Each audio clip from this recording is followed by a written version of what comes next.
Tribuners, banyaknya kasus korupsi dana desa di Seram bagian timur, Ali Kolatnena minta Pemkab evaluasi. Anggota Komisi 1 DPRD Maluku Alimuddin Kolatnena turut menyoroti banyaknya kasus korupsi dana desa di Seram bagian timur. Seperti diketahui, Seram bagian timur merupakan kabupaten dengan kasus korupsi dana desa terbanyak di Maluku. Dengan data ini, legislator asal Seram bagian timur itu berharap bisa dijadikan bahan evaluasi bagi pemerintah kabupaten. Yang paling utama lanjutnya Pemkab Seram bagian timur harus meningkatkan kapasitas pengelolaan dana desa.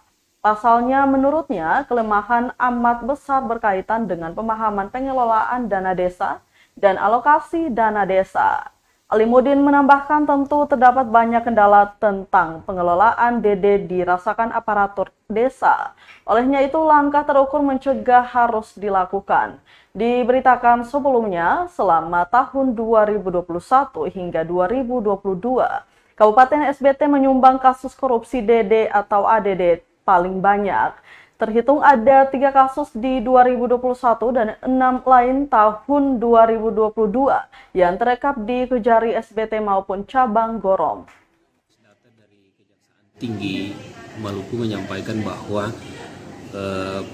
kasus pengelolaan dana desa tahun 2021 dan 2022 itu paling tinggi kasus hukumnya itu di Seram bagian timur. Memang itu fakta yang juga kita akui itu. Salah satu faktornya adalah karena minimnya sumber daya aparatur desa. Karena itu memang di banyak kesempatan dan lagi-lagi dalam kesempatan ini kita minta kepada pemerintah daerah Seram bagian timur untuk bisa melakukan kegiatan-kegiatan dan program peningkatan kapasitas aparatur desa di Seram bagian timur secara masif sehingga